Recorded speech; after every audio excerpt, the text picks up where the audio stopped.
जिस शख्स की आप तस्वीर देख रहे हैं इसके दिमाग में हमेशा सिर्फ एक ही बात चलती थी कि जब मैं अपनी ड्यूटी पर चला जाऊंगा तो मेरी पत्नी अलग अलग लड़कों को बुलाएगी, उनके साथ संबंध बनाएगी। मेरी पत्नी के कई लड़कों के साथ संबंध चल रहे हैं, वो उन्हीं के साथ अपने जिस्म की हवस को पूरा करती है। और बस वो यही सोचता रहता था हर टाइम कि आखिर इस चीज़ को कैसे रोका जा सकता है। और फिर खूब दिमाग चलाने के बाद, सर्च करने के बाद वो एक चीज़ सोचता है कि जब कोई लड़का मेरी पत्नी से संबंध बनाएगा तो जो संबंध बनाने की जगह है, अगर मैं उसके लिए एक ताला लगा दूं, एक लॉक लगा दूं, उसकी चाबी अपने पास रख लूं तो कैसा रहेगा।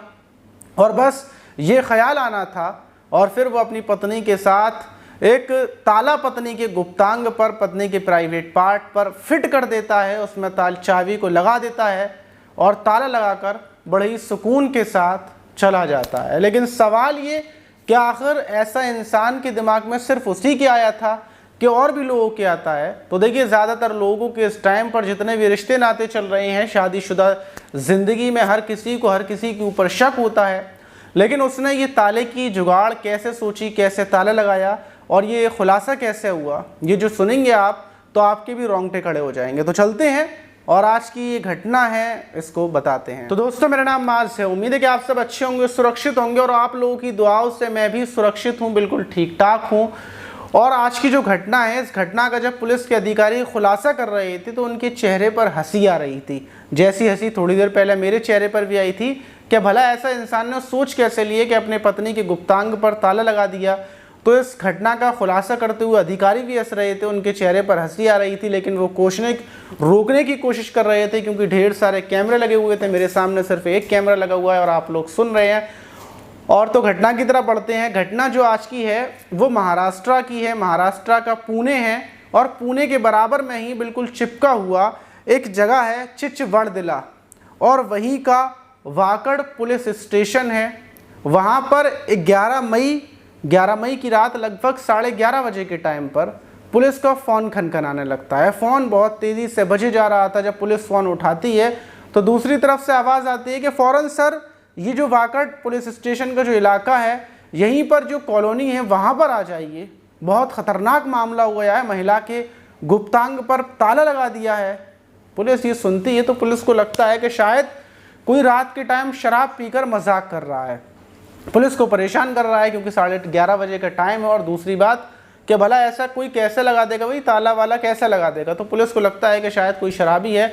लेकिन उसके बाद पुलिस के थाने का फ़ोन बराबर खनखनाता रहता है और फिर पुलिस मौके पर पहुंचती है। जब मौके पर पहुंचती है तो एक घर के बाहर ढेर सारे लोगों की भीड़ लगी हुई थी। अंदर एक महिला पड़ी हुई थी जिसके शरीर पर ऊपर तो कपड़े थे जो कुछ कपड़े पहना दिए गए थे, लेकिन नीचे की तरफ आधे कपड़े पहनी हुई थी। और नीचे जो उसका गुप्तांग था वहाँ पर एक बड़ा सा ताला लगा हुआ था।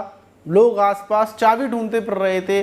महिला की हालत, महिला चीख रही थी, चिल्ला रही थी।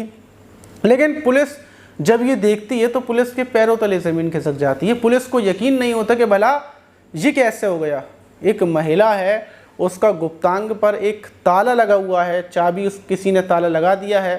फ़ौरन महिला को लेकर वहाँ से अस्पताल की तरफ पुलिस भागती है। पूछताछ तो खैर बाद में करेगी क्योंकि महिला बेहोश हो रही है बार बार। उसको लेकर अस्पताल में पहुँचते हैं, डॉक्टर से देखते हैं, डॉक्टर भी घबरा जाते हैं कि भाई ये क्या मामला है।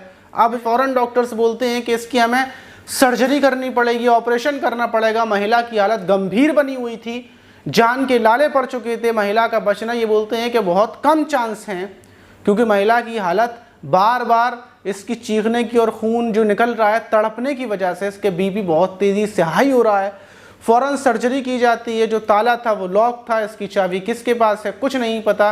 पुलिस मोहल्ले वालों से पूछताछ करती है कि तुम लोगों को कब पता चला, ये किसने किया।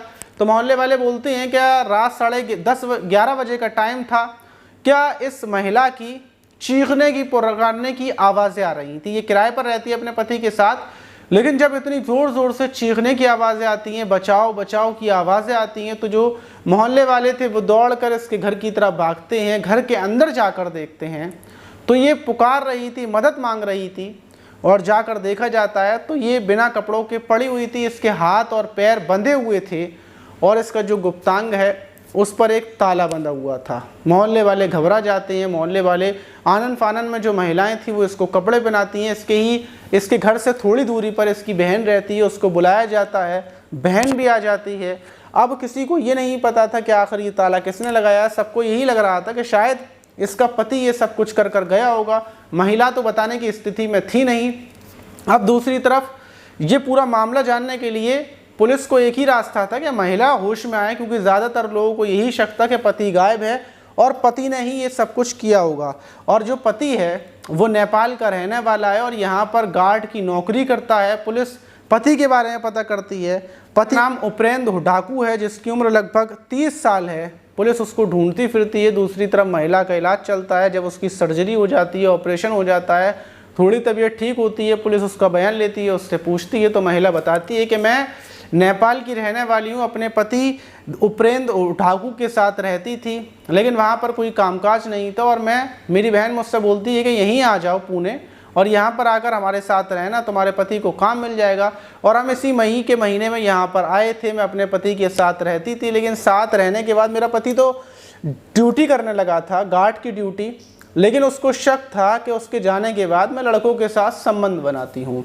मतलब उसको ऐसा लगता था कि यहाँ जो कॉलोनी वगैरह में लड़की हैं उन सबको मैंने इनसे अवैध संबंध बना लिए हैं। उसके जाने के बाद मैं लड़कों को बुलाती हूँ और उनके साथ संबंध बनाती हूँ। इस बात पर अक्सर लड़ाई होती रहती थी और ये सब कुछ चल रहा था। लेकिन 11 मई को मेरा पति शराब के नशे में आता है, एक ताला लेकर आता है और फिर मेरे हाथ पैरों को बांध देता है। मैं कुछ समझ नहीं पाती कि आखिर ये क्या करेगा। हाथ पैर बांधने के बाद मेरे साथ पहले संबंध बनाता है और उसके बाद चाकू से नीचे मेरे गुप्तांग पर सुराख कर देता है। वहाँ पर सुराख करने के बाद मेरा मुंह तो पूरे दुपट्टे से बंधा हुआ था तो मैं चीख नहीं पा रही थी, और वहाँ पर ताला डालकर चाबी लगा देता है, लॉक कर देता है और चाबी को फेंक कर वहाँ से भाग जाता है। उसके बाद मैं चीखती हूँ, चिल्लाती हूँ। पुलिस ये सुनते ही पुलिस पति को ढूंढने में लगती है और कुछ घंटों की मेहनत के बाद उपेंद्र को गिरफ्तार कर लिया जाता है, क्योंकि वो नशे की हालत में था और आगे जाकर ठेके पर ही पुलिस को मिल जाता है। पुलिस गिरफ्तार करती है, फिर उससे पूछताछ करती है तो वो बताता है कि मेरे दिमाग में शक था और शक इस वजह से था कि मैं ज़्यादातर क्राइम पेट्रोल देखता था, सावधान इंडिया देखता था, ये सारे सीरियल वगैरह देखता था। मेरे दिमाग में यही चलता था कि मेरी पत्नी भी मेरे साथ विश्वासघात कर रही है, ये भी मुझे धोखा दे रही है, और इसी धोखे की वजह से मैं परेशान था। मैं अपनी पत्नी को तो छोड़ नहीं सकता था, इसलिए मैंने फैसला किया कि मैं अपने पत्नी के गुप्तांग में ताला डालकर जाया करूँगा, सुबह और शाम को वापस आया करूँगा, ताला खोल दिया करूँगा। कोई और आकर ताला काट कर तो मेरी पत्नी के साथ संबंध नहीं बना लेगा। लेकिन मैंने ताला लगाया, वीडियोस वगैरह ढेर सारी देखी थी। जब ताला मैंने अपनी पत्नी के लगा दिया तो उसकी हालत ख़राब हो गई और इस वजह से मुझे भागना पड़ा। मेरी कोई कसूर नहीं है, मेरी कोई गलती नहीं है, मैं तो सिर्फ अपनी पत्नी से प्यार करता हूँ। मुझे शक था कि वो किसी और के साथ संबंध बनाती है, इस वजह से ये सब कुछ किया। मैं तो उससे बहुत प्यार करता हूँ, इसीलिए तो शक किया था मैंने। पति ये सब बोल रहा था, लेकिन इस सब का कोई मतलब नहीं है। और ज़्यादातर घटनाएं ऐसी चल रही हैं कि लोग प्यार का दावा बढ़ते हैं लेकिन शक भी करते हैं और फिर बोलते भी यही हैं कि हम तुमसे प्यार करते हैं इसीलिए तो शक कर रहे हैं। लेकिन ऐसा कुछ भी नहीं है। जो प्यार करता है, सच्चा प्यार करता है, वो शक नहीं करता, उसको यकीन होता है, विश्वास होता है कि ये इंसान ऐसा नहीं कर सकता। लेकिन इस टाइम पर कुछ ही लोग हैं जो एक दूसरे को धोखा नहीं दे रहे हैं, वरना दुनिया में हर कोई हर किसी को धोखा दे रहा है। कोई भी इंसान एक इंसान के साथ खुश नहीं है, उसको कोई दूसरा भी चाहिए, तीसरा भी चाहिए। और यही वजह होती है कि दूसरे तीसरे के चक्कर में जो अपना पर्सनली चीज़ होती है, अपनी परमानेंट चीज़ होती है, वो भी ख़त्म हो जाती है। मतलब शादी का रिश्ता होता है वो भी टूट जाता है। तो जो आपके पास है उसमें खुश रहें। और इससे पहले वाली वीडियोस में भी आप लोगों ने ढेर सारे कमेंट किए थे, जल्दी से नीचे जाकर कमेंट कर दें। अगली वीडियो में आप सब लोगों का नाम मैं ज़रूर लूँगा। मैंने बहुत सारे कमेंट पढ़ लिए हैं, बस कुछ कमेंट और आ जाएँ फिर मिलते हैं। तो जल्दी से नीचे जाएँ, कमेंट कर दें।